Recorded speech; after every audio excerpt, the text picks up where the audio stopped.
सतनाम सत्य कबीर। जय गुरु महाराज की। सभी भगत समाज को, साधु संतों को और प्रेमी जिज्ञासु भाइयों को, मुक्ति भक्ति के ग्रही जीवात्माओं सबको सेवक का प्रणाम। आज प्राचीन सत्य मूल ग्रंथ बीजक सतगुरु कबीर साहिब रामायणी नंबर 19 में उन्होंने दिग्दर्शन कराया है कि जो योगी लोग धृकुटी में त्रिकुटी में ध्यान लगाते हैं, क्या ऐसा करने से मुक्ति होगी या ज्योति का दर्शन करने से या अनंत धुन को सुनने से मुक्ति होगी। आइए जानते हैं रामायणी नंबर 19 में सतगुरु की साहिब क्या उपदेश कर रहे हैं। पहले शब्द को पढ़ते हैं, उसके बाद में उसकी व्याख्या की तरफ चलेंगे।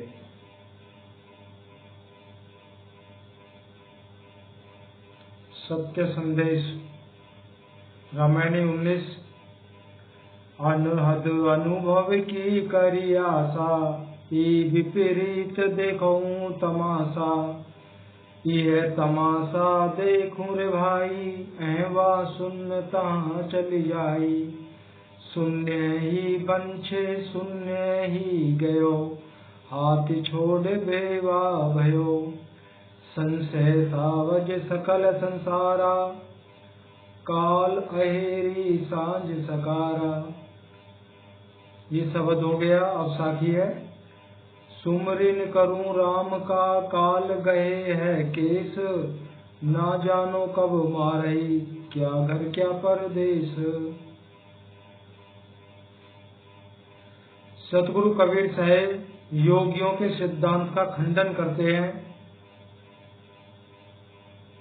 योगी लोग जो भी क्रिया करते हैं उनके योग मत का साहिब ने खंडन किया है कि योगी लोग ब्रह्मांडी ध्वन्यात्मक अनहद शब्दों के अनुभव की आशा करते हैं। वो क्या आशा रखते हैं? योग साधना करने वाले वो सभी योगी हैं। क्या कोई गृहस्थी है, क्या कोई किसी वन में गुफा में जाके विरक्त होके अपना योग साधना में लगा हुआ है, क्या कोई गृहस्थी है या विरक्ति है। तो क्या आशा करते हैं वो कि हमको धुन सुनना है, उस ज्योत के दर्शन करने हैं और उन अनाहत शब्दों को सुनना है।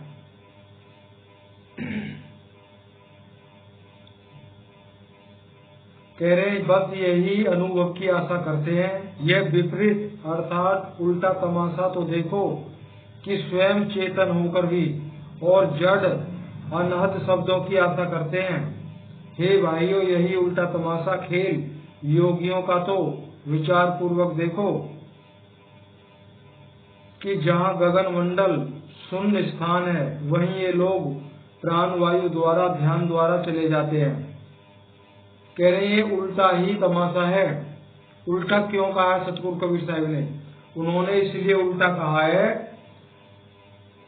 चेतन आत्मा द्वारा कृत उस अखंड ज्योति का जो दर्शन किया जाता है वो किसने प्रकट की? चेतन आत्मा ब्रह्म निरंजन ने अपनी ही बनाई हुई जड़ वस्तुओं का ध्यान करना। साहिब ने कहा ना, ये अजब तमाशा है, ये उल्टा खेल है। स्वयं बनाई हुई चीजों से मुक्ति को मांगना।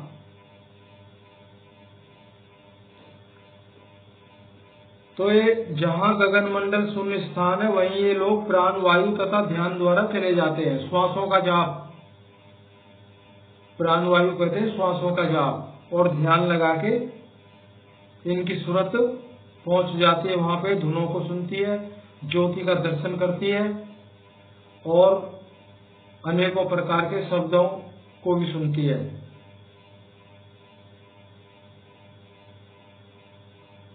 वहीं ये लोग ध्यान द्वारा चले जाते हैं, पर धुनात्मक अनाहत शब्द तथा ज्योति में ध्यान, ज्योति के ध्यान में स्थिति करते हैं। अतः वह योगी लोग शून्य की इच्छा करने से शून्य में ही चले गए, तो इनका वास भी वहीं हो जाता है। ज्योति दर्शन करते रहिए, मुक्ति नहीं होती है। वह शून्य में अनाहत शब्द तथा ज्योति में ही स्थित होते हैं तथा शून्य समाधि में स्थिति करके विवश हो जाते हैं, और इस प्रकार हाथ को छोड़कर बिना हाथ के हो जाते हैं, अर्थात स्वावलंब छोड़कर निरालंब हो जाते हैं। संशय रूप सावज शिकारी, शिकार करने वाला समस्त संसार को मार रहा है। अब योगियों की गति बस यहीं तक है। उस परम तत्व परमात्मा सतगुरु का तो हाथ पकड़ा नहीं, बगैर हाथ के हो गए।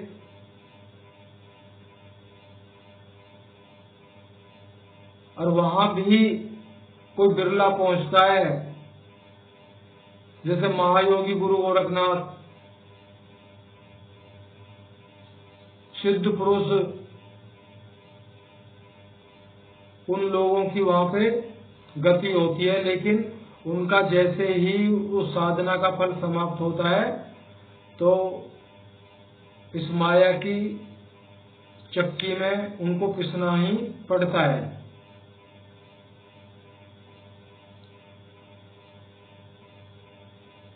कह रहे हैं इस समस्त संसार को मार रहा है कौन? शिकारी।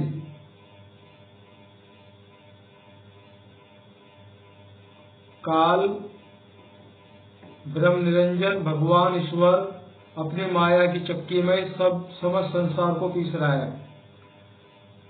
अर्थात संशय ने सारे संसार को नष्ट कर दिया है, और काल रूपी पारधी शाम और सवेरे पीछे लगा हुआ है।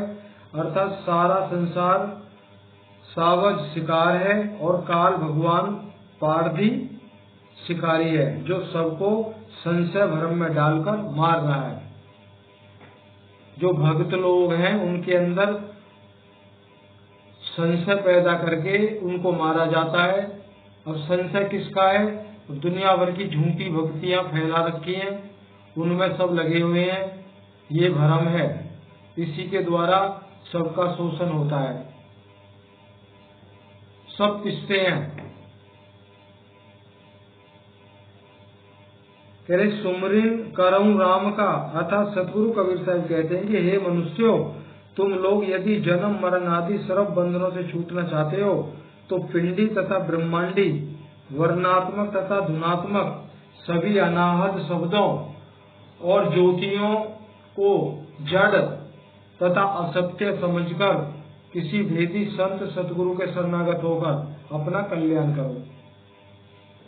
अब साहिब ने बता दिया है, पिंडी इस शरीर के द्वारा जो भी कुछ तुम भक्ति साधना करते हो वो ब्रह्मांडी साधना, ध्यान लगाना जिसमें शून्य समाधि होती है, हिलना डुलना नहीं होता है, और वर्णात्मक तथा धुनात्मक शब्द, वर्णात्मक शब्द होते हैं जितने भी स्वर व्यंजन संयुक्त मंत्र आदि हैं। धुनात्मक होते हैं जो ब्रह्मांडी शब्द हैं, जिसको अनद धुन भी कहते हैं। ये और उस ज्योति का दर्शन साहिब कह रहे हैं अनित्य है, ये सत्य नहीं है, ये सब माया कृत है। आप इससे बाहर निकलिए, इनको छोड़ के अपना किसी भेदी संत सतगुरु के शरणागत होकर अपना कल्याण करो। जो सर्व सिद्ध असिद्ध आत्माओं के निरंतर रमा हुआ है, महाचेतन परम पुरुष परमात्मा राम है। अब यहाँ पे कह रहे हैं वो सर्व सिद्ध और असिद्ध आत्माओं के निरंतर रमा हुआ है। सर्व सिद्ध आत्माएं कौन है? जो बड़े बड़े सिद्ध पुरुष होते हैं, स्वयं ब्रह्म निरंजन सिद्ध आत्मा है, सिद्ध चेतन आत्मा। और हम कौन है? हम है असिद्ध चेतन आत्मा। फर्क कुछ नहीं है, एक ही है। सिद्ध चेतन आत्मा, हम असिद्ध चेतन आत्मा। हम असिद्ध क्यों? हम अपने आप को ही भूल गए, और सिद्ध चेतन आत्मा को ही परमात्मा मान बैठे, और सिद्ध चेतन आत्मा ये भूल गया कि मेरे से भी ऊपर कोई है। उन्होंने ये मान लिया कि मैं ही, मेरे से ऊपर कोई किसी का आधिपत्य नहीं है।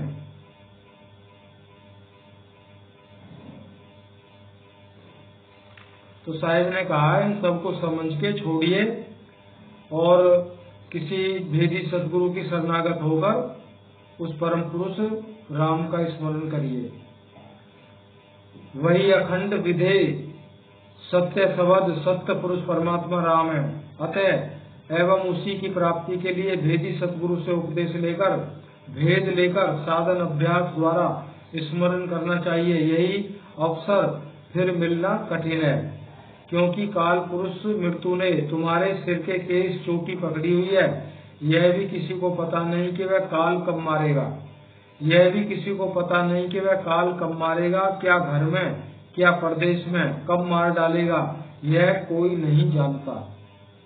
क्योंकि क्या घर में क्या परदेश में कहीं भी रहो, जब मृत्यु का समय आएगा तो एक भी क्षण नहीं रहने देगा। इसलिए यह दुर्लभ मनुष्य तन पाकर आत्मा तथा परमात्मा का परिचय ज्ञान करना चाहिए। यही एक मनुष्य तन धारण करने का उद्देश्य है। कह रहे इस मनुष्य तन को व्यर्थ मत जाने दो, ये बहुत अनमोल हीरा जन्म है, देव दुर्लभ मानव तन है। कह रहे योग साधना सबसे कठोर साधना है, और साहिब ने तो सहज समाधि का दिग्दर्शन कराया है। पता भी नहीं चलता है, सारे विषयों को सहजता से साधा जाता है। समाधि और साधना एक ही चीज है। साधना, बहुत से कहते हैं जी साधना क्या होती है? विषयों को साधना, विषयों को साधना ही भक्ति होती है। लेकिन योग मार्ग बहुत कठिन है। लोग 15 मिनट 20 मिनट आधा घंटा 1 घंटा बैठ के सोचते हैं हमने तो काफी भजन ध्यान किया है। ऐसे कुछ नहीं होने वाला। बड़े बड़े योगी महायोगी पता नहीं कितने समय उनके शरीर पंजर हो गए, लेकिन साहिब की साधना वो है, आप घर में रहते हुए आप सतगुरु की सहज साधना में रहते हुए बड़े आसानी से मुक्ति प्राप्त कर सकते हो। परंतु उससे पहले सत्य को समझना बहुत जरूरी है। अब बात सत्य की आती है तो सत्य में तो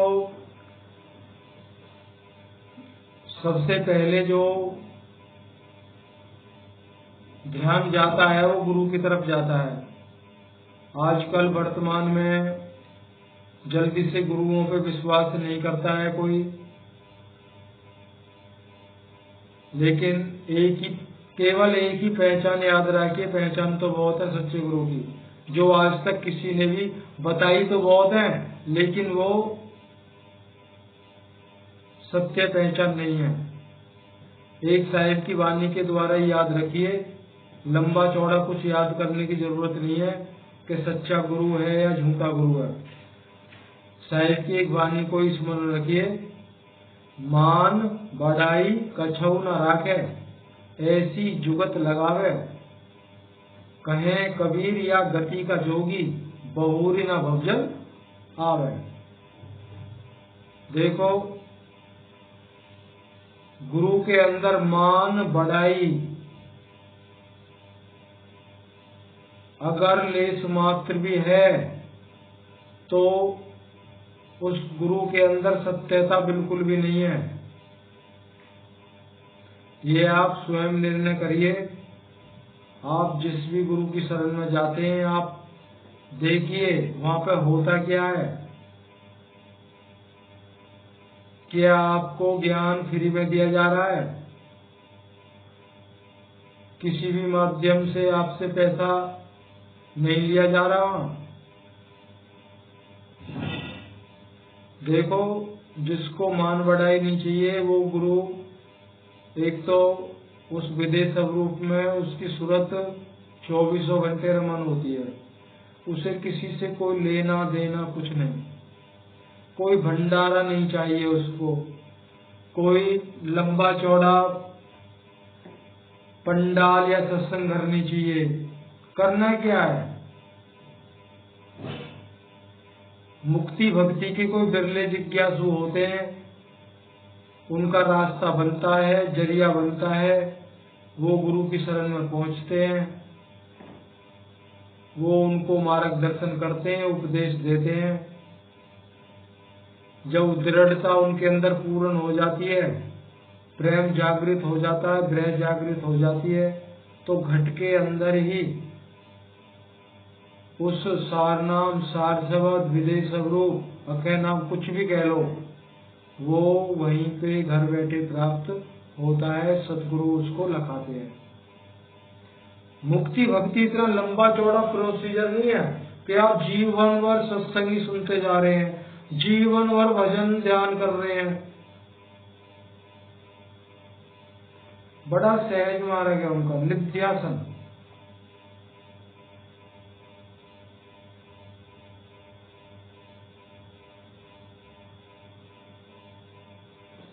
तो आप जो सारी बातों को समझते हैं, केवल ये जानना चाहते हैं, तो फिर भक्ति कैसे करें? गुरु, जिस गुरु की शरण में उन्होंने आपको क्या सुमरन दे रखा है, भजन दे रखा है, ध्यान करने को क्या बोल रखा है, आपको ये अनुभव की बात है, आपको कोई उससे फायदा नहीं हो रहा, आपके बगैर बताया जा रहा है, आपको कोई उससे फायदा नहीं हो रहा, ना आपके अंतःकरण में उससे कोई संतुष्टि आपको प्राप्त हो रही है, ना आपकी आत्मा ही गवाही दे रही है कि मेरी मुक्ति हो जाएगी। अगर ऐसा इससे संबंधित कोई सवाल अगर आपके अंदर चल रहा है तो वो कमेंट्स में बता सकते हैं। जब मिलते जुलते सवाल होंगे तो एक सत्संग डाल दिया जाएगा कि आपको भक्ति कैसे करनी है। उसमें और भी विस्तार से गुरु की पहचान भी बताई जाएगी, भक्ति कैसे करने वो भी बताई जाएगी। अगर आप उस दृढ़ता से चले, घर बैठे ही आपको उस सार शब्द की प्राप्ति होगी। स्पेशली एक सत्संग डाल दिया जाएगा, और जो भाई उस सिद्धांत को फॉलो करेगा, 20 साल में आपको जो अनुभव नहीं हुए किसी गुरु की शरण में, वो 1 महीने में, ज्यादा से ज्यादा 1 महीने का समय लगेगा, आपको साहिब के अनुभव, सीधे अनुभव होने लगेंगे।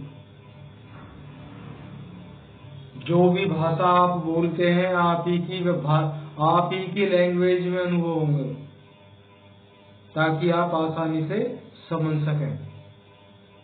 तो ये रमैनी 19 बहुत केवल ध्यान के ऊपर साहिब ने बताई थी, इसका तो समापन हुआ। इति शुभम। देखिए, विचार साहिब ने बार बार कहा, विचार करिए। जब तक विचार नहीं करोगे बात बनने वाली नहीं है। वह दुखद बात यही है कि विचार नहीं करते हैं, बस देखा देखी मान के बैठ गए, पहचान नहीं की। अगर जब पहचान करोगे तो बात बन जाएगी। क्यों? जब आपको पहचान हो जाएगी तो किसी की बातों में आप आ ही नहीं सकते। अगर मेरे सामने कोई गाय को खड़ा कर दे, पूरे गांव वाले कहने लगे ये भैंस है, अब मुझे क्या दिखाई दे रही है? वो गाय। तो मैं तो उसको गाय ही बताऊंगा। गांव वाले भले ही कहें इसका दिमाग चल गया है, पागल है, सारे गांव के लोग गवाही दे रहे हैं भाई ये गाय नहीं भैंस है, लेकिन मुझे जो दिख रहा है मैं वही बताऊंगा। जो सत्य को समझ जाता है वो सत्य ही उसको दिखाई देता है। कितने ही असत्य वाले लोग आए, भाई तेरा मार्ग ठीक नहीं है, उलझने आएंगी, ये भी याद रखिए। अभी तो हम मन और इंद्रियों को जो भोग चाहिए वो उनको दे रहे हैं, इसलिए वो शांत है।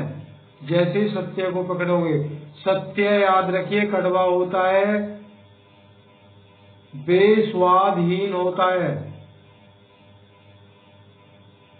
जब इस कड़वेपन को, बेस्वादहीन को पी जाएंगे, दुनिया में ऐसा कोई मिठास नहीं, ऐसा कोई अमृत नहीं उसकी बराबरी कर जाए। लेकिन शुरू में पीना पड़ेगा। सतनाम कड़वा बहुत है, पियत निकारे जान। आजकल सोशल मीडिया पे भी तो यही होता है। लोगों को चाहिए क्या? मुझे पता है, वीडियो को क्लिक भी कर दिया तो तुरंत इग्नोर मार देते हैं। क्यों? उन्हें ये बातें अच्छी लगती नहीं है। उनको अच्छा क्या लगता है? 99% लोग क्या देखना चाहते हैं, क्या सुनना चाहते हैं? एडिट की हुई वाणी, मोटिवेशनल वाणी, वो अच्छी लगती है। दुनिया भर का झूठ बोल दिया जाए वो अच्छा लगता है। बेहद अति सुंदर चेहरा, अति सुंदर पिक्चर बनाई जाए वो अच्छी लगती है। इंद्रियों को, वासनाओं को रस देने वाले ज्ञान के प्रवचन वो अच्छे लगते हैं। लेकिन जहां कोई इस सेवक जैसा, जिसकी बोली में रस नहीं, ये बोल क्या रहा है, कोई ध्यान नहीं देता, बैठे बैठाए दिख रहा है सब। क्यों? पहले ही बताया है, सत्य बेस्वादहीन होता है। अब सबको 36 प्रकार का व्यंजन मिल रहा है, तो बेस्वादहीन भोजन को कौन खाएगा? कोई भी नहीं। सबको लजीज खाना चाहिए। इसलिए कोई बिरला होता है, वो देखता है भाई इधर भी कुछ तो है। जब ये 36 प्रकार के व्यंजनों से अलग ये भी एक व्यंजन रखा है, इसमें भी कुछ ना कुछ तो खास है, तो वो जरूर उसको चखता है। तो सतनाम सत्य कबीर, फिर मिलेंगे रामायणी नंबर 20 को लेके। जिन भी भाइयों को सुनना है बड़े प्रेम से सुने। बाकी आपकी इच्छा, आपकी मर्जी, स्वयं का विचार है। सेवक तो केवल सेवा के माध्यम से इस सत्य को आप तक पहुंचा रहा है, सतगुरु की कृपा के द्वारा। अब किसके हृदय में ये सत्य बैठता है, समावेश होता है, इसका वास होता है, ये तो साईं भी जाने। सतनाम सत्य कबीर। जय गुरु महाराज की।